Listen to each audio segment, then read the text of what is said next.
Hello everyone, and welcome to the video to take up the midterm review class exercises. So I've posted the midterm review class exercises on Slate under review. So before watching this video, you would have to go into the class exercises and attempt these 4 exercises yourself, and then you can watch this video on the take up. Okay, so taking this up, we'll start with chapter 18, part 1, the calculation of taxable income. So this company has a 2014 calendar year end. There's an accounts receivable balance of 10,000 on the books at year end. For tax purposes, this amount is included in taxable income. Is going to be included in taxable income next year.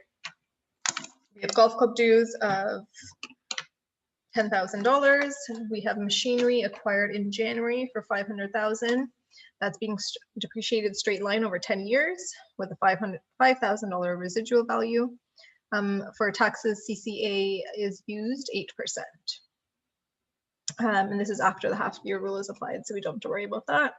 Dividends received from Canadian corporations, $3,700.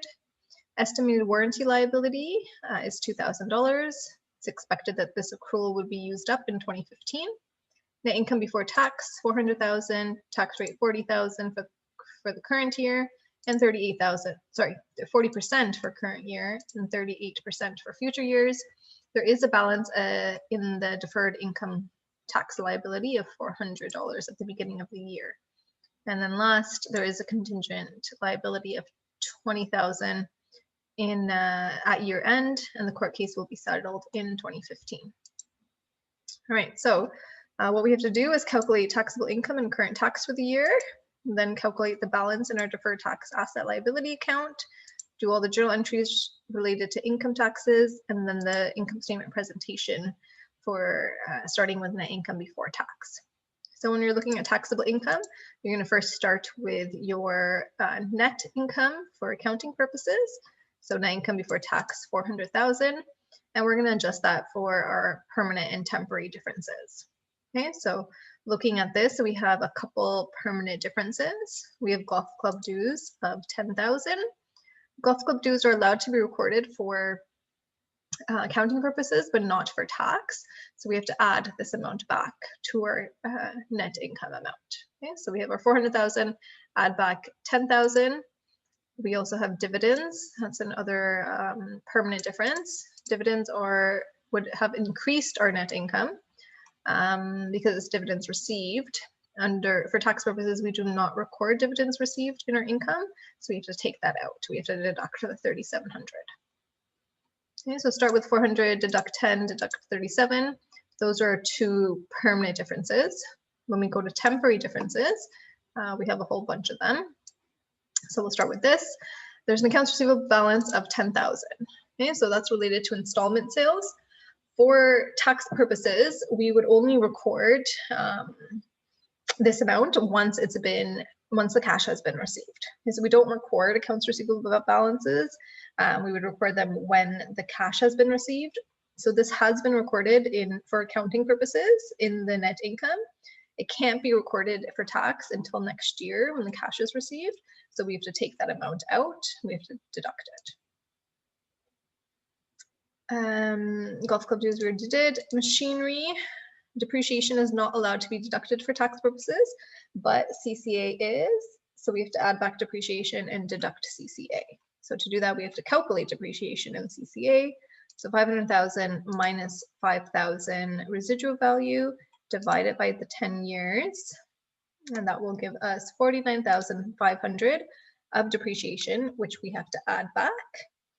But we can deduct CCA. So CCA is allowed to be deducted. We have a $500,000 asset, 500,000 is your net book value because the machinery was acquired in January. So there hasn't been any CCA or depreciation taken on it. So 500,000 times the 8% gives us our 40,000 of CCA. So that can be deducted for tax purposes. And then we already talked about dividends. Estimated warranty liability related to 2014 sales was $2,000. Tax does not like estimates. So anytime for accounting purposes there were any estimates, this warranty liability would have had an entry into warranty expense as well, which would have brought down this $400,000 net income. But for tax purposes, we are only going to be recording this amount once the cash has been paid. So not the estimated warranty amount, but the actual amount that's being paid.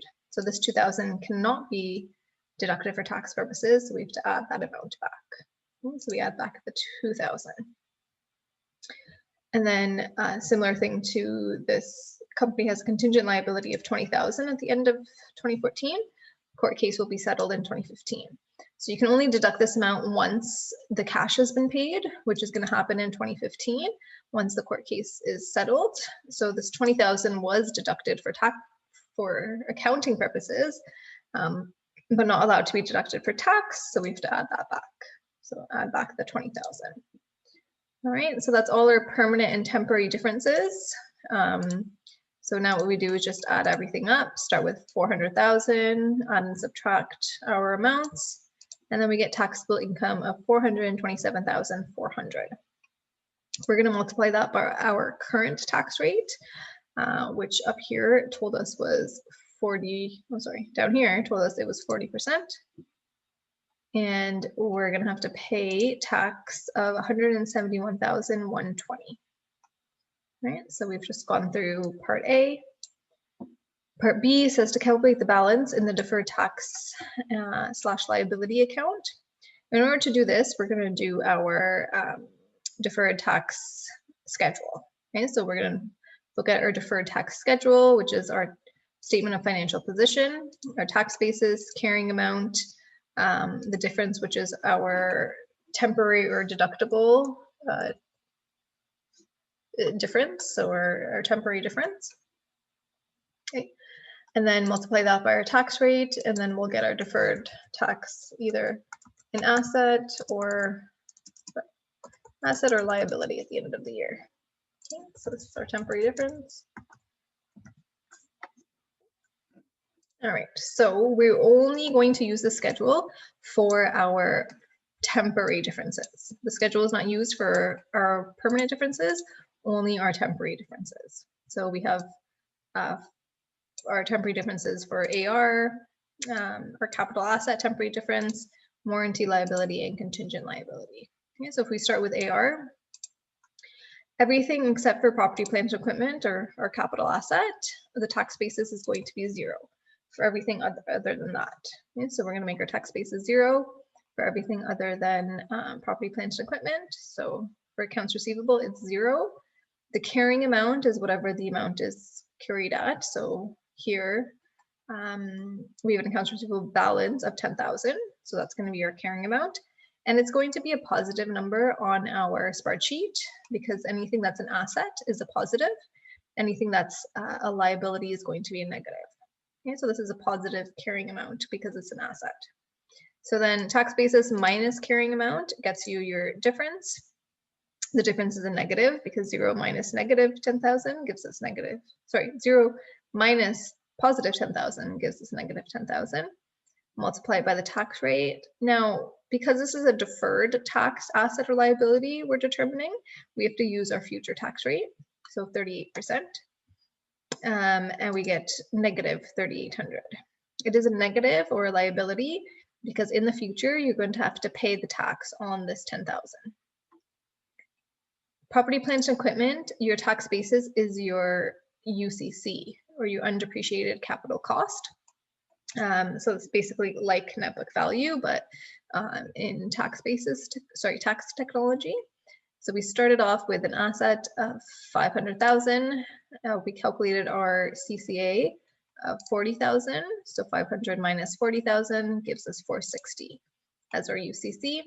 We do the same thing for our carrying amount. We need to find out what's our net book value at the end of the year.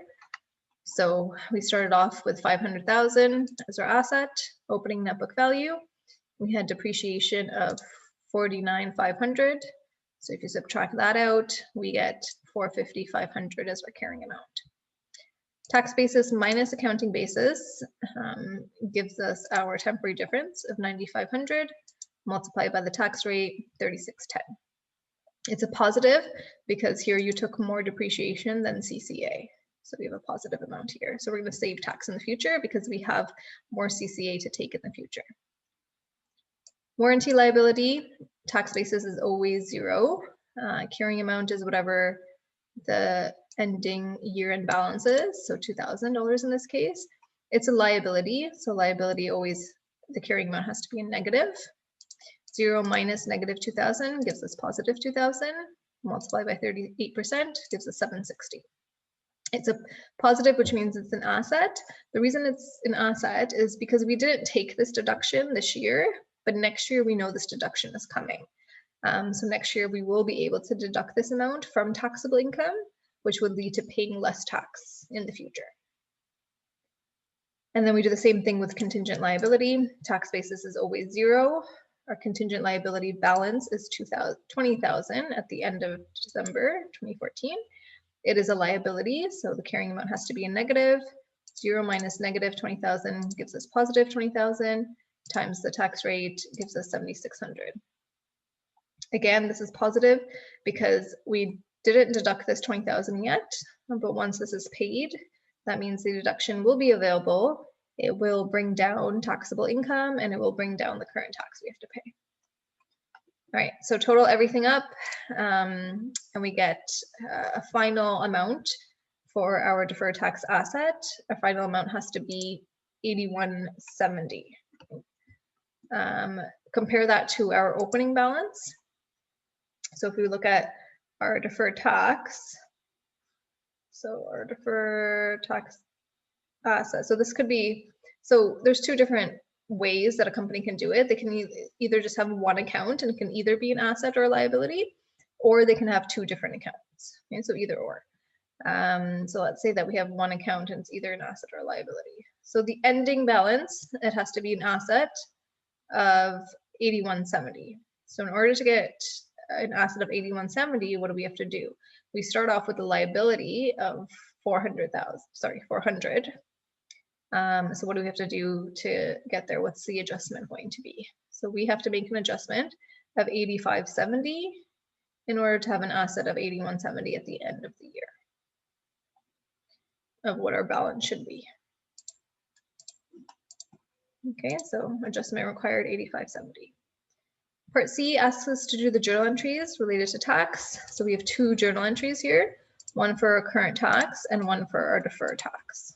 Okay, so our current tax expense, we're going to debit 71,120 and credit current tax payable or income tax payable of 171,120. We're going to have a deferred tax asset, which we're going to debit because it's a positive here of 8570. And then we're going to credit deferred tax benefit of 8570. Last question asks us to do the income statement presentation. We're going to start off with net income before tax, which from part 6 of the question, we found out was 400,000. And then you're just going to incorporate your two entries to current tax expense and deferred tax benefit. So current tax expense was 171, deferred tax benefit is a credit. So it's going to reduce our expense. So the total expense we're going to reduce our net income by is 162,550, and therefore our net income after tax, is 237,450.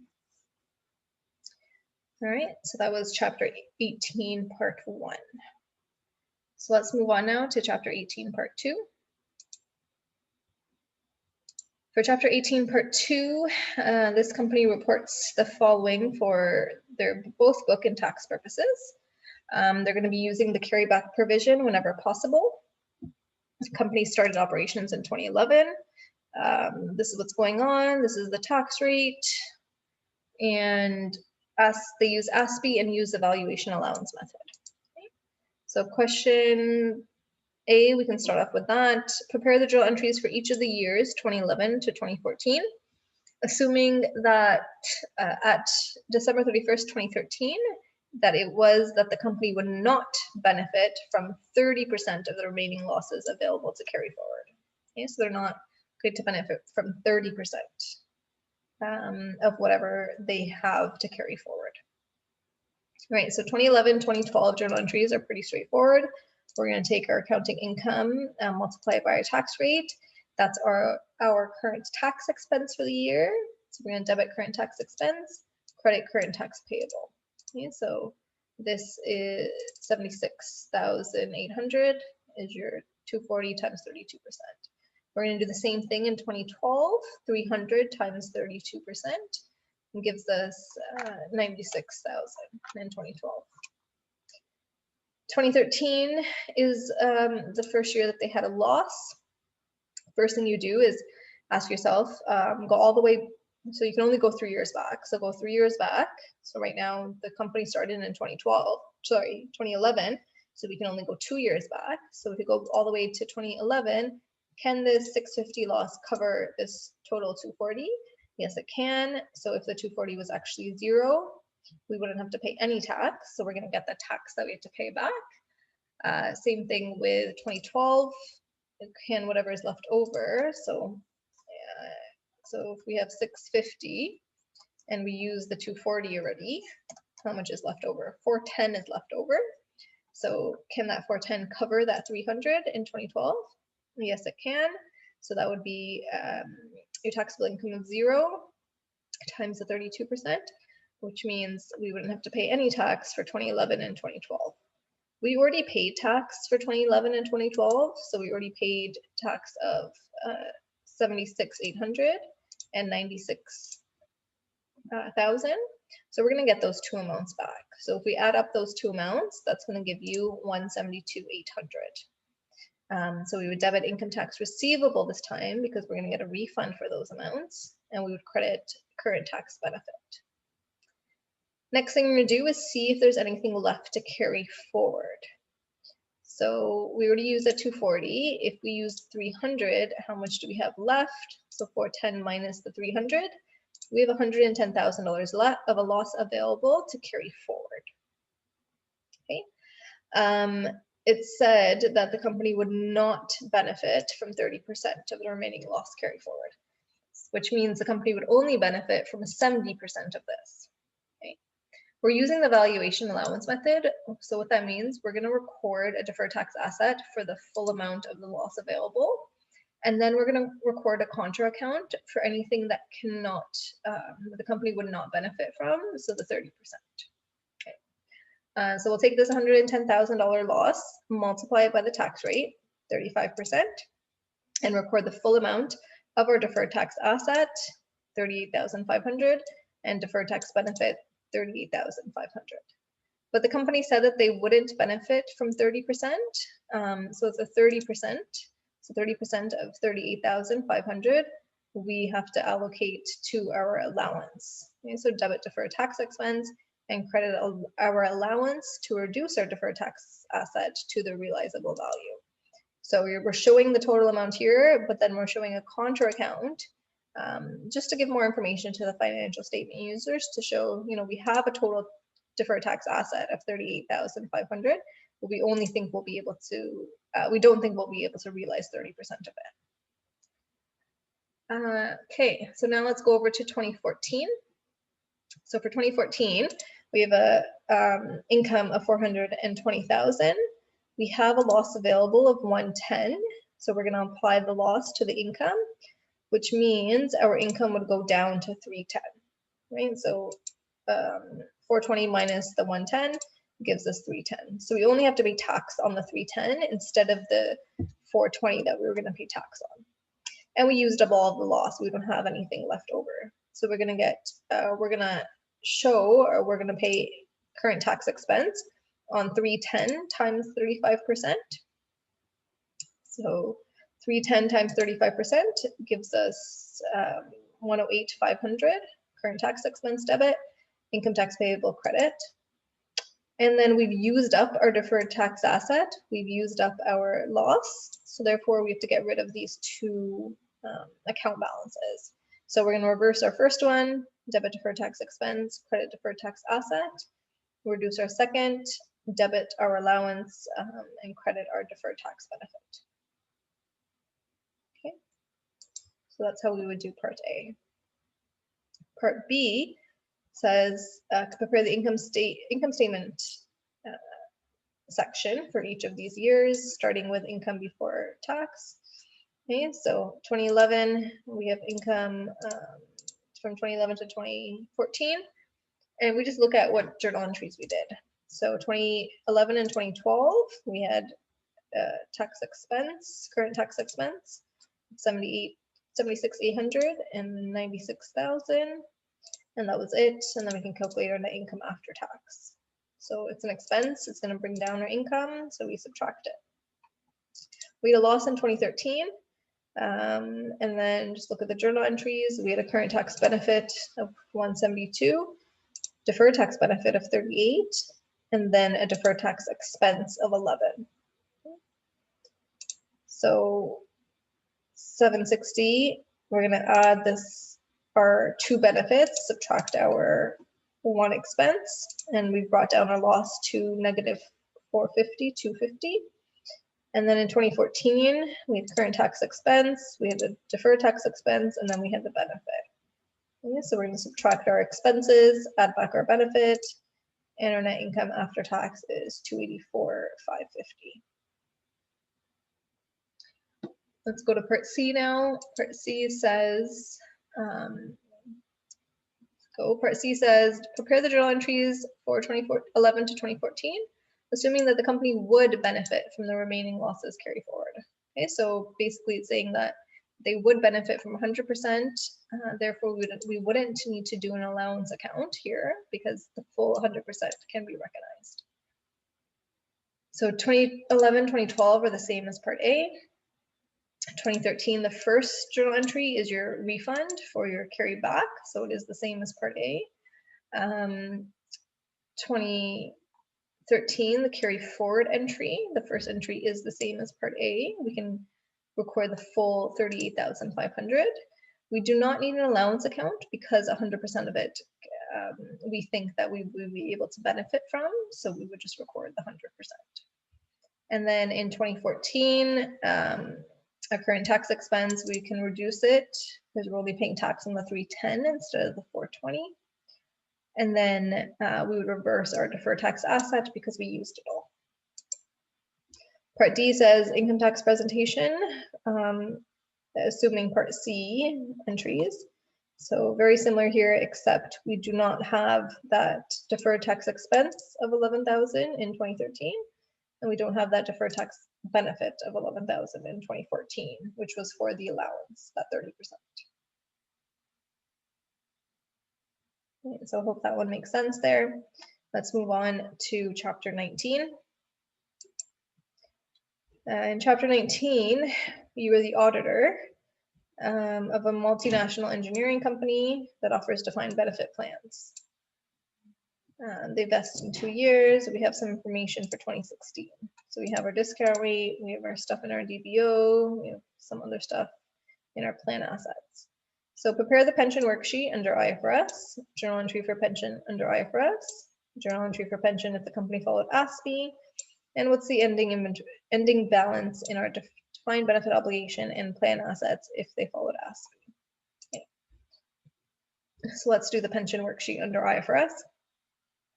Under IFRS, we have OCI, which we don't have under ASPE. Okay, so just note that there's another column that we add when we have IFRS. So first thing we start off is the balance in the defined obligation and the pension plan assets and the net defined benefit at the beginning of the year. Okay, so we have 11,500,000 in our DBO. Any liabilities are credit balances, any assets are positive balances here. Okay, so any liabilities or anything that's going to be credited is negative. Any assets or anything that's debited is a positive. Okay. Plan assets 11,400,000, and then it tells us that our net defined benefit it's a liability of 100,000 because it's negative. Okay, so we'll fill that all out first. And then we're going to start inputting all the other amounts here. So we have our service cost, and then we have to figure out what two areas does this, or what two columns does this affect. one of the columns has to be a positive and the other one a negative. Okay. So current service costs is going to affect our expense. I'm going to debit our expense, credit our DBO. Interest cost, same thing, debit our expense, credit our DBO. For interest costs, we have to calculate that. Actually, no, it was given to us. Okay, great. Interest cost was given to us, but if we had to calculate it, you would take your defined benefit obligation at the beginning of the year and multiply it by the discount rate. Okay, but it's given to us, so we don't have to do that. Past service costs arising December 31st. Sorry, I just want to note that interest cost, if past service cost was arising January 1st, so at the beginning of the year, you would have to add that amount to our defined benefit obligation before you multiplied that amount by 3% to determine the interest. Okay, so the interest amount is affected, or the opening balance, if past service cost opening balance arose January 1st, and then we have to add that before figuring out our interest. Okay, so past service costs, 725, it acts the same way as service cost and interest cost. Past service cost, 725, debit your pension expense, credit your DBO, 725. Because this is IFRS, we don't show our actual return, we show our expected return in our pension expense.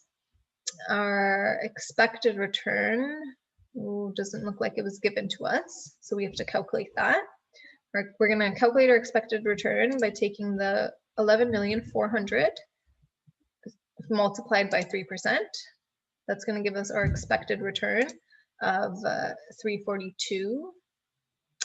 This is going to reduce our pension expense, so therefore a credit to pension expense, and it's going to increase our plan assets, so a debit to our plan assets.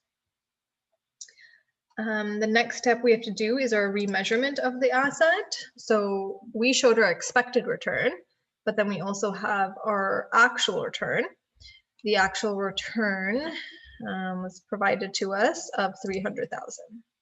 So we expected a return of 342, but we only got a return of 300. So that's not really a good thing. We expected 342, we only got 300. The difference between those two amounts, so 300 minus 342 is going to give us 42,000. Because it's a bad thing that we expected too much and we didn't get it, that is going to have a debit to our OCI.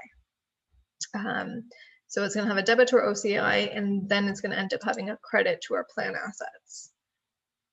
The sum of these two amounts, which is your expected return and the difference between your expected and actual, that has to equal your actual return. Okay, so if you go to your plan assets has to show your actual return. It's going to show it in two steps under IFRS. So this is 300,000. This 300,000 needs to match with our actual return, which is also 300,000, looking back here. Okay, so we did that correctly. Other things that need to go into our schedule is the contributions. So there's employer contributions of 530. That's going to decrease our cash, so credit our cash, but it is going to increase our plan assets, 530. And then benefits paid. So you're just going down the list, making sure you've included everything relevant. 650,000 is going to reduce our liability, so debit our liability, and it's also going to reduce our assets, so credit our assets. And then lastly, we have an actuarial gain here. A gain is going to increase our OCI, so it's going to be a credit to OCI. It's also going to decrease our liability, so it's going to be a debit to our liability. So to decrease the liability, you debit it. Right, so make sure you have an equal amount to debit and an equal amount to credit. After you're done, add up everything, and then you leave your net defined asset or liability empty until the end. You would update that based on what the journal entries are going to be. So you're going to have an OCI entry. It's a credit amount or a negative amount. So you're going to credit OCI, which means you're going to debit net defined benefit. asset or liability of 558. Your pension expense is 1.253, which is going to debit pension expense and credit your net defined benefit. So it's going to be a negative on your net defined benefit. Your cash entry for your contributions is going to credit your cash because it's a negative, 530,000, which means it's going to debit your net defined benefit. If you want to do this part of your schedule after you've done the journal entries, it might be easier because you'll see the journal entries and you'll see what gets debited and credited to net defined benefit. But after you do that, have an updated amount in your net defined benefit. The updated amount should be the same as the difference between your ending balance in your DBO and your plan assets. So if you take your DBO and plan assets amount, subtract the two, you should get, it's a negative. So if you take the difference between them, it's a negative 11,845 and positive 11,580. You should get a negative 265, which should be the same as your balance in your net defined benefit after you take into account those journal entries. All right, so let me show you those journal entries because that's part B. Okay, again, the OCI is getting credited, which means you debit net defined benefit. It's getting credited because it's a negative number here, the total is. Pension expense is getting debited because it's a positive number here, which means net defined benefit has to be credited. And then cash is getting credited, which means net defined benefit is getting debited. And so those are the journal entries there. Part C says calculate pension expense if this was ASPE. So the difference between ASPE and IFRS, so service cost stays the same, interest cost stays the same, past service cost stays the same. This 600,000 actuarial gain under ASPE goes into pension expense. We don't have expected return when we're looking at pension expense under ASPE. We have our actual return. Okay, so we don't have to look at expected return and look at the difference between expected and actual. We would just put our actual return of 300,000. So an actual return is going to decrease pension expense. So our pension expense under ASPE would be lower. It would be 695,000 in this case. 695,000. So the journal entry would be debit pension expense 695, credit net defined benefit 695. The last question asks, what would be the ending balance in the DBO and plan assets if this company followed ASPE? So the answer here is it would be the exact same as the ending balance for DBO and plan assets under IFRS. So you've already calculated it here. It's not your defined benefit obligation and your plan assets is not going to change between ASPE and IFRS. It's your OCI and pension expense that's different. Okay, so it's going to be the same balance as your same as IFRS. All right, so I hope that made sense to you, and hopefully when you say on your own, you got most of it right, if not all. All right, last question here, chapter 20. So this company owns both land and building. The original cost of the building was 412,500. It had a book value of 225 at January 1st, 2014. Just make this smaller so you can see everything. On this date, the building was sold to Bonabu Leasing for 250,000 and simultaneously leased back to the seller. Lease had a guaranteed residual value, the lease had a guaranteed 10-year term and required annual payments of 45,505.40 on January 1st each year. The lease allows the property to revert to the leasee at the end of the lease year. The leasee's borrowing rate is 12%, and we don't know Bonabu's implicit rate. The leasee will pay property tax of 6,000, but this amount is included in the lease payment of 45.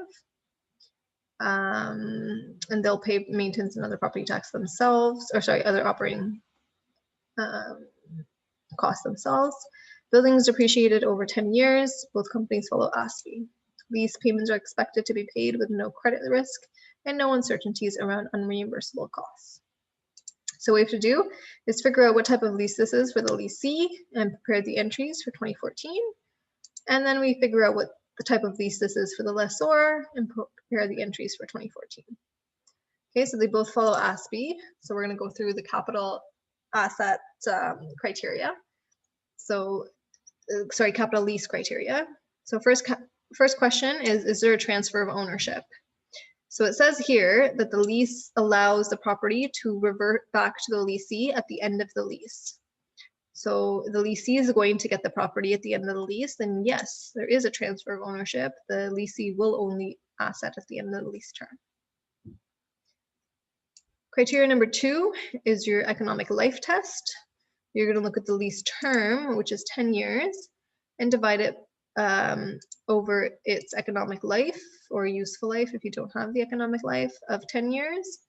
So 10 years of a lease term divided by 10 years of economic life is 100%. This only needs to be greater than 75% for this test to be met. And since it's 100%, that means it is greater than 75%. So yes, this test has been met. The third test is our investment recovery test. In order to do this third test, let me make that bigger for you guys. In order to do this third test, we have to first figure out the present value of the minimum lease payments. So your PMT is your minimum lease payments. So it's your lease payment minus any extratory costs. In this case, we have an extratory cost included in that 45,000 of 6,000, which is based on property tax. But when you're doing your present value calculation, you don't include any other costs. So 45,505 minus 6,000 gives us 39,505 for PMT. Our N, number of periods, is your lease term of 10 years. Your I is it's ASPE, so it's either the lower of the incremental borrowing rate of the lessee or the lessor's implicit borrowing rate or implicit interest rate. Under IFRS, it is the lessor's implicit interest rate. In this case, we only have the lessee's incremental borrowing rate. We don't have the lessor's rate, so we just use that 12%. Future value, this is either a bargain purchase option or guaranteed residual value. It doesn't look like we have either in this case. So that's 0, and then type is beginning of the year because we have January 1st of each year. And we're assuming that the year end, I don't know if I wrote that down here, the year end is December 31st. Okay, so our present value is 250,000. So in order to complete this investment recovery test, we're going to take our present value and divide it by the fair value. So the fair value, it doesn't specifically say what the fair value is, but it doesn't say that they got a deal on paying it off or anything like that either. So we can assume that the building sold to Bonnaboo for 250,000 is the fair value. Yes, the fair value is also 250,000. Present value divided by fair value gives us 100%. It only needs to be greater than 90% in order to meet this test. And it is greater than 90%, it's 100%. So therefore, yes, this test has been met. So all 3 criteria have been met. Only one needs to be met in order for this to be a capital lease. Since all 3 have been met, then this is definitely a capital lease for the leasee. And then now what we can do is the journal entries. Okay, so the first journal entry is for the sale of the building. So for the leasee sold the building. They got cash of 250,000. Their building had original cost of $412,500 and a book value of $225. So if you subtract these two, then we get what the accumulated depreciation is, which is $187,500. Get rid of the building of $412,500. And then the difference between these, the balancing figure, is $25,000. That $25,000 cannot be recorded as a gain right away. We have to defer it and recognize it throughout the lease term. So it's going to be a deferred profit on sale leaseback. Then on January 1st, 2014, we will set up the lease. So building under lease, obligation under lease, so the asset and liability, and this is at the present value amount of $250,000. Also on January 1st, 2014, there was the first lease payment. The lease payment, the total payment was $45,505, but we know that $6,000 of that was for property tax. So we'll debit property tax expense of $6,000 and then the obligation under lease of $39,505. This $39,505 that we're debiting the lease obligation by needs to match your $39,505 of your PMT that you used for your present value calculation. All right, I also did a quick amortization table in order to find out our interest expense. So opening balance of our liability, which is $250. January 1st, we had a payment that brought down our liability. End of December, we would calculate our interest. So 12% times 210,494 gives us 25,259. Okay, so that is our interest expense, 25,259 for the first year debit, credit obligations under lease. And we also have depreciation expense. Depreciation expense is our asset amount minus any guaranteed residual value, which we don't have here, divided by our useful life or economic life, which in this case is 10 years. So $25,000 a year is our depreciation. Depreciation expense, 25,000, accumulated depreciation, 25,000.